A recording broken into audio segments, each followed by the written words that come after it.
Nah, sepertinya kita ada penelpon, pemirsa langsung saja kita sapa. Halo, assalamualaikum. Halo, assalamualaikum. Halo. Ya, Waalaikumsalam.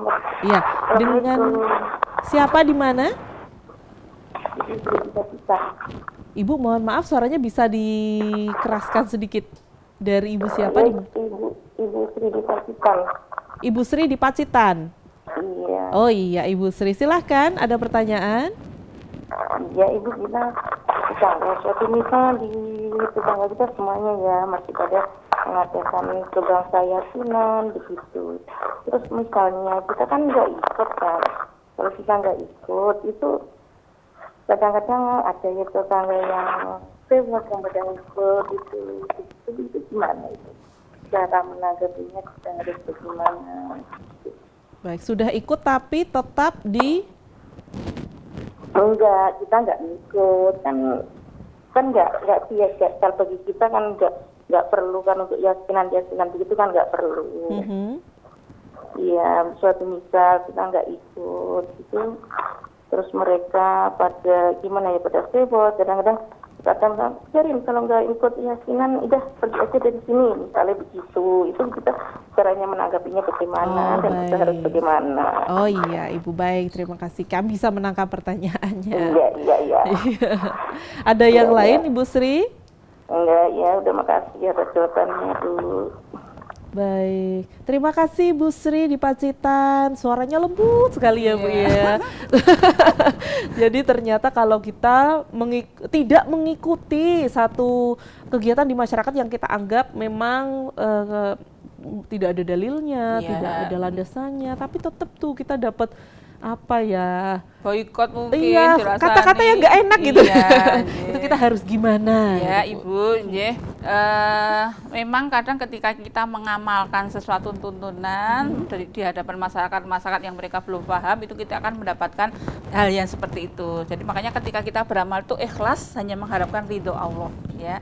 Jadi ketika kita melaksanakan sesuatu yang diharap itu ridho Allah, kita tidak takut dicela dan tidak mengharapkan pujian dari siapapun ya. Jadi ketika kita di masyarakat, kita mengamalkan tuntunan, kemudian kok ternyata ada acara di kampung, di tetangga yang ternyata itu tidak dibenarkan oleh tuntunan Allah dan Rasulnya, yang berani untuk tidak melakukan, untuk berani tidak ikut, memang resikonya akan kita hadapi ya, paling-paling dirasani atau mungkin dijodrak ya.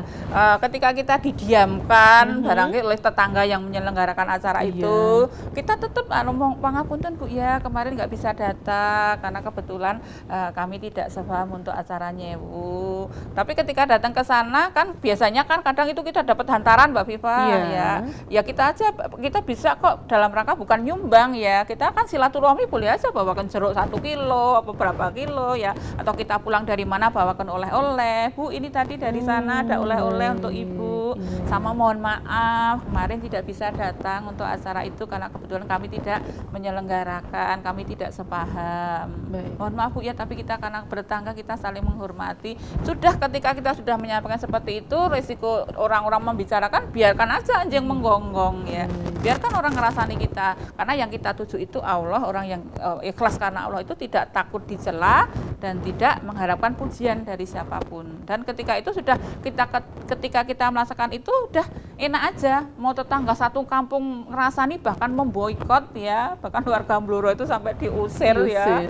Dan itu ketika kita jalani dengan penuh keikhlasan hanya mengharap ridho Allah sambil kita mohonkan balaslah kejahatan dengan kebaikan, kita doakan mudah-mudahan orang-orang yang belum mendapatkan hidayah itu akhirnya mendapatkan hidayah sehingga kita hidup bertetangga dengan nyaman. Nggak perlu khawatir Bu ya.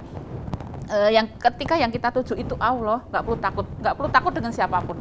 Ya, namanya kita hidup bermasyarakat, orang baru itu kadang menghadapi risiko-risiko seperti itu, nggak usah khawatir. Walaupun ketika itu kita habis acara itu kok kita nggak disapa, kita yang mendahului menyapa.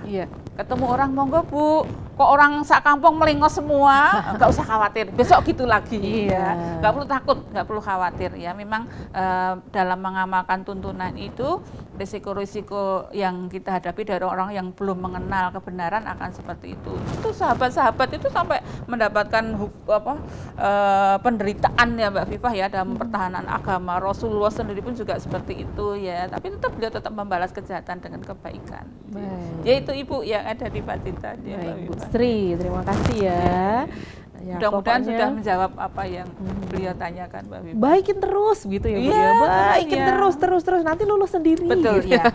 Seandainya ataupun sampai kapan sudah lama kok nggak luluh-luluh, jangan khawatir, walaupun kita mendapat tantangan seperti itu, ada pahala dari Allah untuk kita selama kita ngamalkan. Risiko-risiko itu akan kita hadapi. Baik.